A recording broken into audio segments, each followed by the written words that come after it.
Hello, I'm Ilash Ravinsky and you're watching Break the Fake. They make them, we break them, and tell you everything you need to know. Alright, let's start today's show with a brief recap of what happened last week. Just last Friday, the Israeli Defense Forces launched a series of strikes to degrade Iran's nuclear program and long-range missile capabilities. The IDF explained that the operation was triggered by Iran accelerating the development of nuclear weapons and Tehran already having enough enriched uranium to make a number of nuclear bombs within a short time frame. Soon after the strikes, Iran began launching its own missile strikes against Israel.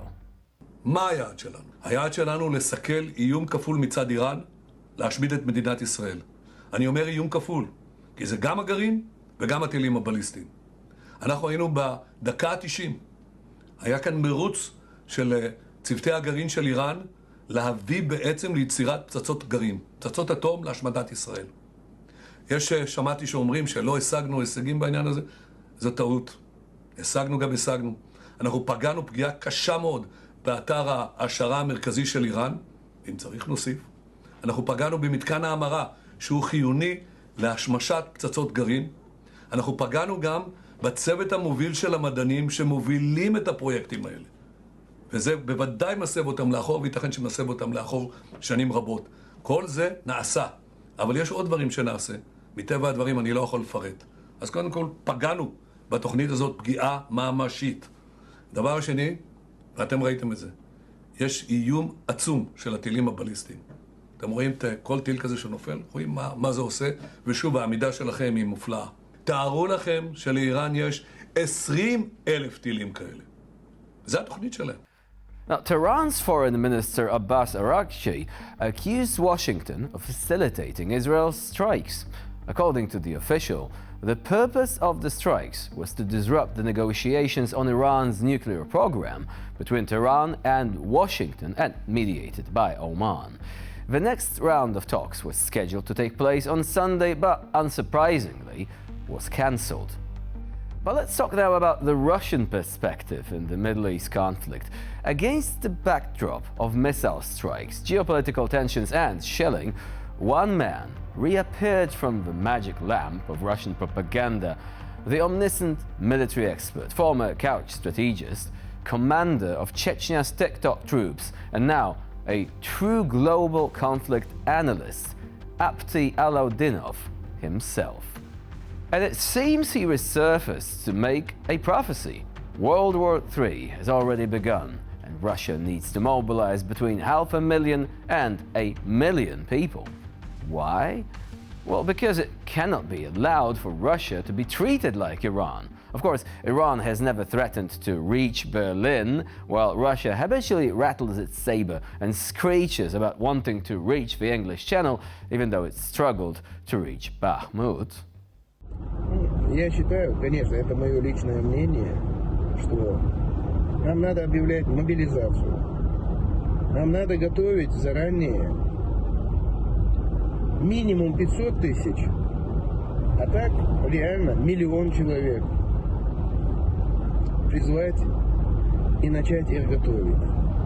Готовить их к тому, что уже началась война, которую мы-то и так знаем, что она идет, Третья мировая война, но она уже обрела новые виток и новые обороты. И для того, чтобы никто не вздумал с нами вот так играться, как поигрались со всеми государствами, теперь уже и с Ираном, поверьте мне, нам надо всем все-таки сплотиться на всех наших уровнях. 1 million people? Okay, but where are they? 80% of those mobilized are already heroically lying on memorial lists. Alaudinov might not have heard, but 1 million Russian soldiers have already been eliminated in Ukraine. The rest of them are probably frantically searching on Google how to avoid mobilization, and those who are not on the front lines have to deal with dry rations, with cockroaches, plywood armor, presumably, and assault rifles from 1981. But at least the Russians still believe they are rich in terms of spirit. Russian military experts see World War III, where the rest of the world sees news from Tel Aviv and Tehran, and nothing beyond that. They are barely making do on one front, but they are already giving advice on several. Imagine a doctor who hasn't cured one patient, but is already shouting, "Bring me the whole hospital, I'll deal with that." And as always, the main thing in Russian geopolitics is not victory. The main thing is that there is enough pathos for the entire plot on Channel 1. Of course, the Russian Channel 1 we're talking about. And what about the people? Well, like another quote-unquote expert said, there is still Russian women to bear more children. Speaking of the conflict in the Middle East, the use of aviation remains a key part of Israeli attacks on Iran.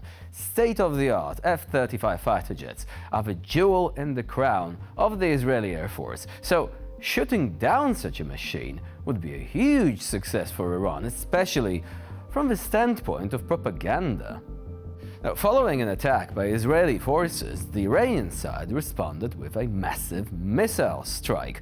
And that, in turn, generated a response from Israel's multi-layer air defense system. Now, the conflict in the Middle East is escalating, and with it, more footage is hitting the web. Some of the videos purport to show destroyed Israeli fighter jets, namely the prized F-35s. Now, obviously, even mere damage to such a valuable machine would be a huge propaganda success for Iran, and that's exactly what is being reported online, including by Iranian press agencies. Now, a photo showing the wreckage of the aircraft is attached as evidence. In fact, this photo shows a destroyed F-35, alright, but it dates back to 2024 and was captured not in Israel, not in Iran, but in New Mexico. But this is not the only photograph designed to convince the viewer that Israeli F-35s can in fact be taken out. The next piece of evidence is better in image quality, but many were quick to point out that it's simply not real at all. Apparently, when "trust me bro" is not sufficient to convince anyone of your claims, you head straight for the nearest AI to cook up an image of a crashed fighter jet and, well, the results are not exactly impressive, though they do have a comedy value. So, what's wrong with this picture? Well, first of all, the machine's engine is still running. So yeah, the thing's crashed, fallen to bits, but it's still in afterburner mode like the true beast that it is. Great stuff. Second, the grass is intact and the ground is smooth. So I guess the F-35 has managed to crash gently? Or maybe it exploded mid-air and then the wreckage just floated down to the ground on a parachute. Third, the fighter's canopy is still closed, mysteriously. And fourth, the vertical stabilizer is in the wrong place. Fifth, it is actually mounted in reverse. This is not what a downed F-35 or its crash site would actually look like in real life. Also, dishonorable mention of video game footage being sold by Iranians as evidence. Look, you actually search online and you will quickly come across a spectacular video of alleged F-35 takedown from Arma 3. Well, at least they didn't use Fortnite footage. And with this, we conclude this edition of Break the Fake. Please stay with us here on TVP World for more latest news and updates.